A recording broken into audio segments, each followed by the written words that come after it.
Hello friends, today I'm going to talk about the book of the City of Ladies, part 2, chapter 53.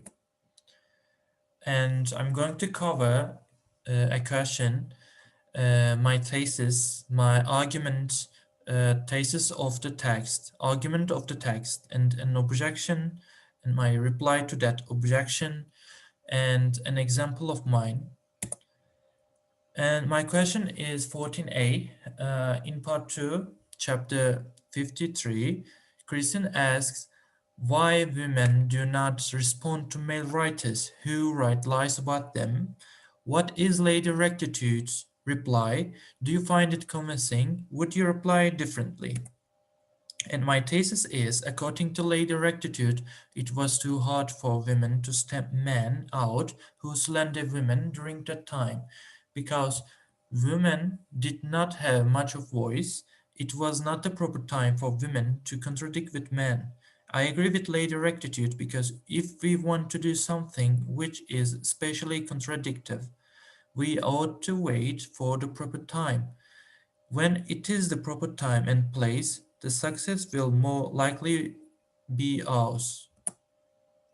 And my argument is for premise one, because technology was not good enough and people's dependency on muscle strength, women were always in a second position until this century. It's known that there was a law called Salic law, and it was excluding females from any kind of dynastic succession and ruling over people. Even today, some languages have gender differences in their grammatical structure, maybe because of this kind of legitimized actions over women, like Salic law and the other events untold that we do not know.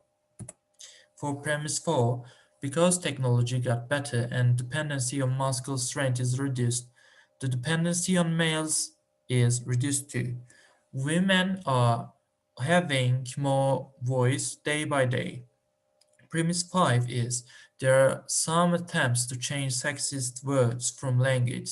For example, in English, man or mankind was used more before rather than human beings. However, the usage of the word of human beings is more preferable today. And as a conclusion, women could not have enough voice to make men feel the presence of women is important as much as men. Nonetheless, throughout time, women had more power, and as a result, women's importance is becoming clearer. Therefore, the important thing is the time. Thesis of the text. In the beginning of the part I have read, it was about there were more worthy women who were educated enough to write good things. However, they were not engaged in a fight with men. In the book, it was stated as other women who were so strong-willed that they chose to die from drinking potion rather than fail to uphold truth and decency. And Christian wonders why these women did not answer men while they are aware how false men's accusations were. The answer was simple. There is a time and a place for everything in the eternal scheme of things. It's also in the book. And the time is the answer here. It was also stated that being virtuous does not have any connection with gender, because if it would have such a correlation, all the men or most of them would be virtuous and women would not. Because no side is completely virtuous, none of them is superior to other actually. Women must wait for the right time to answer those slanders. Argument of the text. Premise 1. These are all taken from the book. It isn't women who are responsible for all the endless crimes and atrocities. There is a time and a place for everything in the eternal scheme of things. And premise 3 is the day that all men attain perfection, women will follow the example. As a conclusion, women are waiting for the proper time to answer the men who slander women. an objection to this. Some men slander women, that women do not have virtue, and even some of them try to harm them.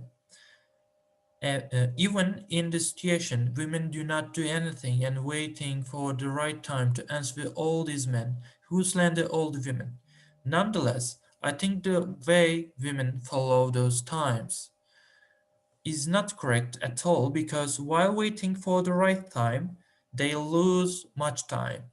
Also, when they do answer for men, they actually contribute to the one who slandered women. And a possible reply to this, at the end, at that time, it was almost impossible for women think like today's women. Women were under a great pressure of culture and men in that time. Hence, um, we should think about time again. Women ought to be strong in terms of being independent from men economically. With this independence, women will have more voice, and some men who slander all women can stay muted, maybe.